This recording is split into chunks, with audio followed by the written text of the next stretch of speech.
नमस्कार दोस्तों, x ray universe channel पर फिर से आपका आज स्वागत है फिजिक्स के एक और इंटरेस्टिंग वीडियोस के साथ में। जैसा कि अपन ने पिछली वीडियोस में देखा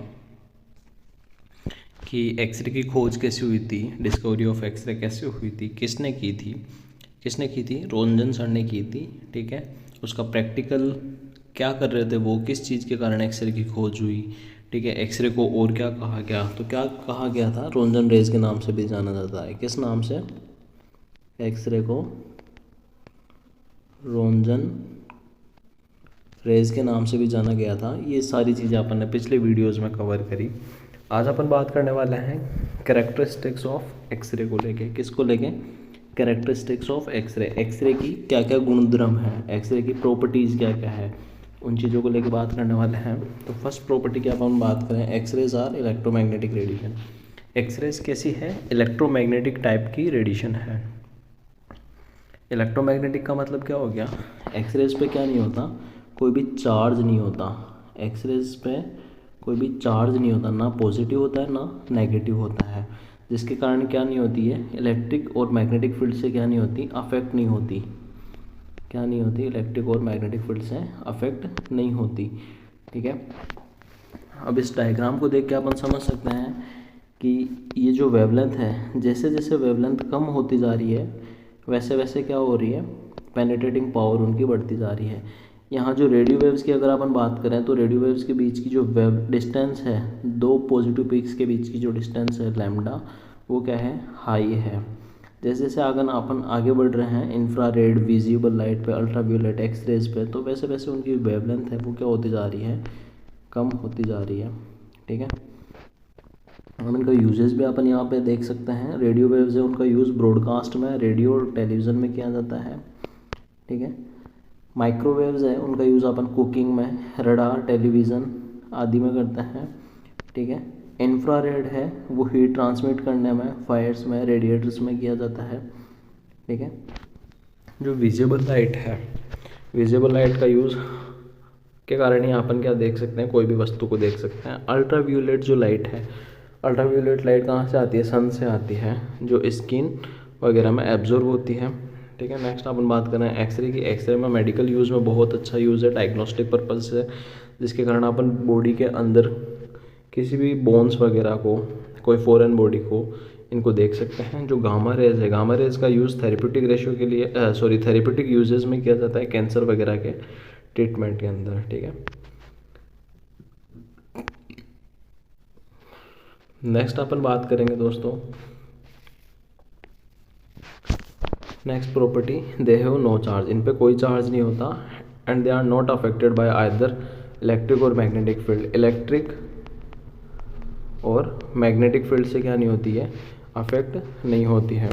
दीज आर शॉर्टर वेवलेंथ। अपन ने देखा जो एक्सरेज है उनकी जो वेवलेंथ है वो बहुत ही शॉर्ट थी, बहुत ही कम थी।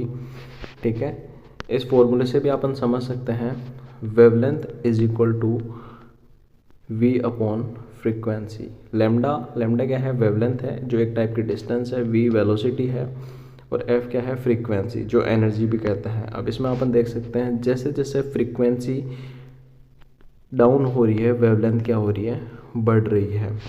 ठीक है, नेक्स्ट अपन बात करेंगे एक्सरे की जो वेवलेंथ है वो कितनी है, 0.01 से लेकर 10 नैनोमीटर तक। नैनोमीटर क्या है, डिस्टेंस की एक छोटी यूनिट है नैनोमीटर। ठीक है, उसके भी आगे अपन बात करें पिकोमीटर भी आता है।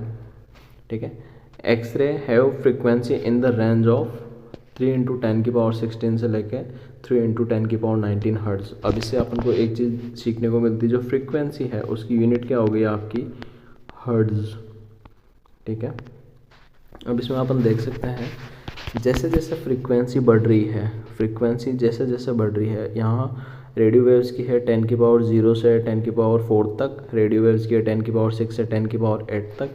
तो ऐसे ही जो एक्सरेज है उनकी है 10⁻18 से 10⁻20 तक, और गामा रेज की 10⁻22 से लेकर 10⁻24 तक। ये तो क्या हो गई आपकी फ्रीक्वेंसी हो गई। तो फ्रीक्वेंसी क्या हो रही है, बढ़ रही है, जैसे जैसे क्या हो रही है, वेवलेंथ क्या हो रही है, कम होती जा रही है। तो ये क्या है आपकी वेवलेंथ। वेवलेंथ इधर से इधर की तरफ क्या हो रही है, कम होती जा रही है, ठीक है। वेवलेंथ क्या हो रही है, रेडियो वेव से गामा रेज की तरफ चलते हैं तो वेवलेंथ क्या होती जा रही है आपकी, कम होती जा रही है। और फ्रीक्वेंसी क्या हो रही है, फ्रीक्वेंसी जैसे जैसे अपन रेडियो वेव से गामा रेज की तरफ बढ़ रहे हैं वैसे वैसे फ्रीक्वेंसी भी क्या होती जा रही है, बढ़ती जा रही है। तो जितनी शॉर्ट वेवलेंथ की जो रेडिएशन है उतनी ही ज़्यादा उसकी क्या हो गई, फ्रीक्वेंसी हो गई। जैसा कि अभी अपन ने पिछले फॉर्मूला में देखा है, ये जो फॉर्मूला है पिछले फॉर्मूला में अपन ने देखा lambda is equal to mu upon frequency, lambda is equal to V upon frequency, ठीक है। तो जैसे जैसे फ्रीक्वेंसी कम होती जा रही है वैसे वैसे लैम्डा मतलब जो वेवलेंथ है वो बढ़ती जा रही है, ठीक है। नेक्स्ट अपन बात करने वाले हैं पेनिट्रेटिंग पावर की। तो X-rays are penetrating radiation through substance they are opaque to visible light, ठीक है। पेनिट्रेटिंग का मतलब क्या होता है, किसी भी रेडिएशन की भेदन क्षमता को ही उसकी क्या कहते हैं अपन, पेनिट्रेटिंग पावर कहते हैं। क्या कहते हैं, पेनिट्रेटिंग पावर कहते हैं। मतलब किसी भी ऑब्जेक्ट को, किसी भी मटेरियल को, किसी भी मैटर को वो रेडिएशन कितनी पावरफुल तरीके से पेनिट्रेट कर पाती है, उसको भेद पाती है, उस कैपेसिटी को, उस रेडिएशन की क्या कहते हैं अपन, पेनिट्रेटिंग पावर कहते हैं। तो जो एक्सरेज होती है उसकी पेनिट्रेटिंग पावर हाई होती है कंपेयर टू अल्फा और बीटा पार्टिकल्स, ठीक है। तो अब अपन यहाँ इस डायग्राम से समझ सकते हैं जो अल्फा पार्टिकल्स है वो किसी एक पेपर के टुकड़े से भी रुक सकता है, जबकि जो बीटा रेज होती है वो पेपर को ईजिली पेनिट्रेट कर पाती है, ठीक है। और वो एल्यूमिनियम की फॉइल से या एल्यूमिनियम की जो शीट होती है उससे ईजिली रुक सकती है। वहीं जो एक्स और गामा रेज होती है वो लेड की फॉइल, जो लेड का जो बैरियर होता है या लेड की जो शीट होती है उसी से रुक पाती है, जबकि जो हाई इंटेंसिटी की जो गामा रेज होती है वो कई बार लेड को भी पेनिट्रेट कर जाती है, ठीक है। ऐसे जो न्यूट्रॉन्स होते हैं वो उनका यूज़ किन में किया जाता है, न्यूट्रॉन्स का नाभिकीय भट्टियों में, न्यूक्लियर रिएक्टर्स के अंदर किया जाता है।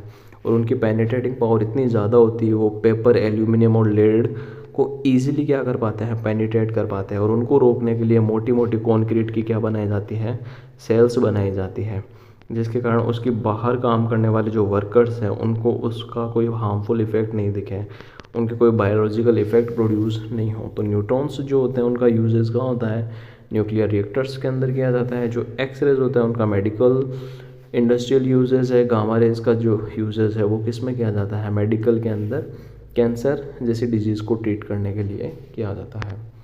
नेक्स्ट अपन बात करने वाले हैं, जैसा कि अपन ने पिछले वीडियोस में भी देखा, जो एक्सरेज थी वो किस टाइप की रेडिएशन थी, आयोनाइज टाइप की रेडिएशन थी। एक्सरेज क्या थी, आयोनाइज टाइप की रेडिएशन थी। तो आयोनाइजेशन का मतलब क्या होता है, ये कोई एटम है और एटम का ये क्या हो गया, न्यूक्लियस हो गया। यहाँ क्या हो गए, छोटे छोटे इलेक्ट्रॉन्स हो गए, ठीक है। और उसके आउटर सेल्स के अंदर क्या हो गए, ये भी इलेक्ट्रॉन्स हो गए, ठीक है। कोई भी रेडिएशन उस इलेक्ट्रॉन्स को उसके एटम से रिमूव कर देती है, उसकी बाइंडिंग एनर्जी को ब्रेक कर देती है। तो इस प्रोसेस को अपन क्या कहते हैं, आयोनाइजेशंस कहते हैं। और ऐसी रेडिएशंस को क्या कहते हैं, आयोनाइजिंग रेडिएशंस कहा जाता है, ठीक है। तो जो एक्सरेज है वो आयोनाइजिंग रेडिएशन टाइप की है, जिनके अंदर आयोनाइजेशन और एक्साइटेशन प्रोड्यूस करने की क्या होती है, कैपेसिटी होती है। अब एक्साइटेशन का क्या मतलब होता है कि किसी भी एटम को क्या करती है, वो एक्साइट करके भी जा सकती है। मतलब ये वही न्यूक्लियस, ये आपका एटम हो गया, यहाँ इसके कोई इलेक्ट्रॉन्स हैं, ठीक है। अब जो रेडिएशंस आएगी वो यहाँ के इलेक्ट्रॉन्स को क्या कर देगी, एक्साइट कर देगी। एक्साइट करने से जिससे क्या होगा, वो वहाँ की बाइंडिंग एनर्जी से ब्रेक होके और अपने ऊपर वाले सेल्स में आ जाएगा। मतलब वो इलेक्ट्रॉन्स क्या हो जाएगा, एक्साइट हो जाएगा, एक्साइट होकर अपने आउटर सेल्स में चला जाएगा। और इस प्रोसेस को क्या कहते हैं अपन, एक्साइटेशन कहते हैं। क्या कहते हैं, एक्साइटेशन कहा जाता है। तो यहाँ यही देखने को मिल रहा है, they are ionizing type radiation, therefore they are capable to produce ionization and excitation in the matter through which they pass. तो आयोनाइजेशन और एक्साइटेशन टर्म्स क्लियर होनी चाहिए बच्चों आपकी। नेक्स्ट अपन बात करने वाले हैं X-ray affect the photographic film किसको कहते हैं? जिस पे अपन एक्सरे की इमेज लेते हैं वो फोटोग्राफिक फिल्म होती है। ठीक है, तो फोटोग्राफिक फिल्म के अंदर क्या होता है, जो कैसेट होती है वो आपकी कैसेट होती है, उसके अंदर 2 इंटेंसिफाई स्क्रीन रखी हुई रहती है। या आपकी क्या हो गई, कैसेट हो गई, या आपकी इंटेंसिफाइंग स्क्रीन हो गई, और इनके बीच में क्या रखी हुई रहती है, आपकी फोटोग्राफिक फिल्म रखी हुई रहती है। ये जैसे ही रेडिएशन से एक्सपोज होती है, इसमें क्या बनती है, इमेज बनती है। और वो इमेज कैसी होती है, लेटेंट होती है। कैसी इमेज होती है, लेटेंट इमेज होती है, हिडन इमेज होती है। कैसी इमेज होती है, हिडन इमेज होती है, मतलब वो छुपी हुई रहती है। बाद में उस फिल्म को प्रोसेस किया जाता है डेवलपर और फिक्सर्स के थ्रू, और वो जो लेटेंट इमेज है, जो हिडन इमेज है, वो किस में कन्वर्ट हो जाती है, विजिबल इमेज के अंदर। ठीक है, जो लेटेंट इमेज होती है वो किस में कन्वर्ट हो जाती है, विजिबल इमेज के अंदर। किसके थ्रू, प्रोसेसिंग के थ्रू। उसको क्या किया जाता है, प्रोसेस किया जाता है, उसके थ्रू क्या हो जाती है, वो लेटेंट इमेज से विजिबल इमेज में क्या हो जाती है, कन्वर्ट हो जाती है। ठीक है, X-ray produce biological effect in living organism. जो एक्सरेज होती है उनमें इतनी पेनिट्रेटिंग पावर होती है कि वो किसी ह्यूमन बॉडी में या किसी ऑर्गेनिज्म में क्या कर सकती है, बायोलॉजिकल इफेक्ट प्रोड्यूस कर सकती है। मतलब उसकी सेल्स के अंदर चेंजेस ला सकती है, और सेल्स में चेंजेस आने के कारण उनके अंदर म्यूटेशंस भी हो सकता है, और म्यूटेशंस के कारण उनके अंदर क्या आ जाते हैं, परमानेंटली चेंजेस आ जाते हैं। मतलब कैंसर टाइप भी हो सकता है, डीएनए डैमेज हो सकता है, जिसके कारण उसके अंदर परमानेंटली म्यूटेशंस हो जाता है। ठीक है, तो ये क्या होते हैं, बायोलॉजिकल चेंजेस भी ला सकते हैं, उनके जेनेटिक्स में डिफेक्ट करके उनके जीन्स को चेंज कर सकने में कैपेबल होती है। तो एक्सरेज क्या हो गई, एक टाइप की हार्मफुल रेडिएशंस भी हो गई, इसलिए इनके हार्मफुल इफेक्ट जानने भी बहुत ज़रूरी हैं। एक्सरे को प्रॉपरली यूज़ करना, प्रॉपरली मैनेज करना, उसके प्रॉपरली एप्लीकेशंस आना बहुत ज़रूरी है।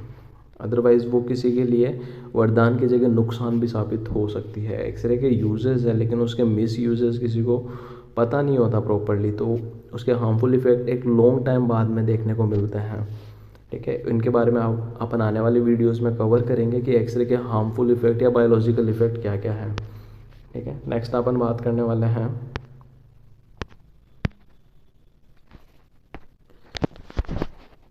दे produce fluorescence in the material like calcium tungstate and zinc cadmium sulphate. ये क्या करती है, फ्लूरिसेंस प्रोड्यूस करती है। फ्लूरिसेंस का मतलब क्या होता है, एक लाइट प्रोड्यूस कर सकती है। कौन से मटेरियल के अंदर, कैल्शियम टंगस्टेट और जिंक कैडमियम सल्फाइड जैसे मटेरियल्स के अंदर। ये जो मटेरियल्स होते हैं इन पर जैसे ही रेज पड़ती है, लाइक ये क्या हो गए, ये क्या हो गया, ये मटेरियल हो गया, जैसे इन पे एक्सरेज पड़ेगी तो ये क्या करते हैं, एक्सरेज इनके जो इलेक्ट्रॉन्स होते हैं उनको क्या कर देती है, एक्साइट कर देती है।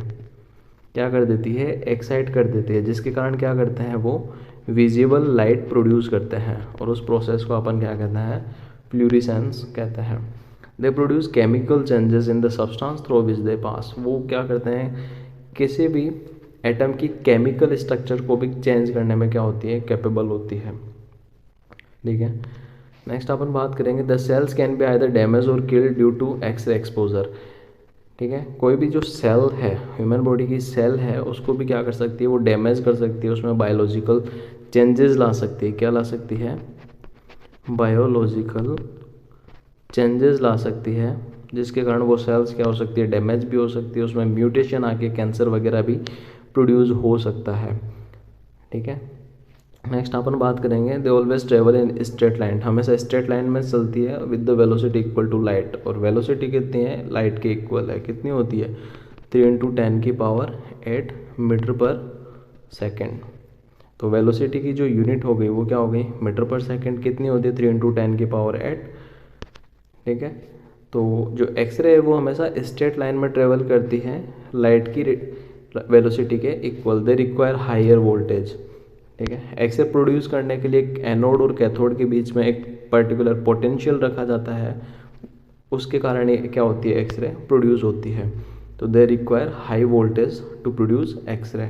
एक्सरे प्रोड्यूस करने के लिए हाई वोल्टेज की रिक्वायरमेंट होती है। नेक्स्ट अपन बात करेंगे एप्लीकेशंस ऑफ एक्सरेज, एक्सरे के एप्लीकेशंस क्या क्या हैं। फर्स्ट एप्लीकेशंस की अगर अपन बात करें तो अपने मेडिकल यूजेज में बहुत एप्लीकेशंस कह सकते हैं। रेडियोलॉजी डिपार्टमेंट के बिना कोई भी आजकल सर्जरी वगैरह नहीं होती है। ओटी के अंदर बहुत अच्छा यूजेज है, बिना ओटी के सर्जरी की ही नहीं जाती, ठीक है। और ओटी के अंदर क्या ज़रूरी है, एक्सरे का होना बहुत ज़रूरी है। जो कैथ लैब प्रोसीजर्स होते हैं, इंटरवेंशनल रेडियोलॉजी होती है, उनमें सब में एक्सरे का यूज़ किया जाता है। तो मेडिकल यूज़ सबसे अच्छा क्या है, कोई भी फ्रैक्चर वगैरह देखने के लिए, कोई डिफॉर्मिटीज़ देखने के लिए ह्यूमन बॉडी के अंदर, कोई फॉरेन मटेरियल देखने के लिए, ठीक है। कोई भी न्यूरोलॉजिकल सर्जरी हो रही है जिसके अंदर स्टंट वगैरह डाल रहे हैं, ठीक है। कोई भी कैथ लैब प्रोसीजर हो रहा है, उन सब के अंदर एक्सरे का यूज़ किया जाता है, ठीक है। Security usages, X-rays are use as a scanner to scan the passenger luggage in airport, railway etcetera. Security purpose से भी एक्सरे का यूज़ किया जाता है।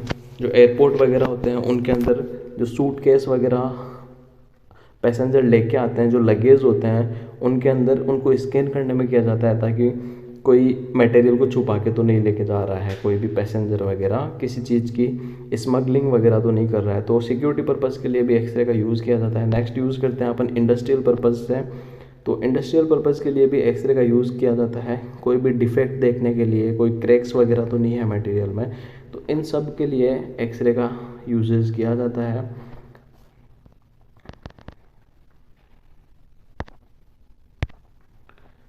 ये देखिए दोस्तों, फार्मा की क्वालिटी चेक करने में भी एक्सरे का यूज़ किया जाता है। Industrial use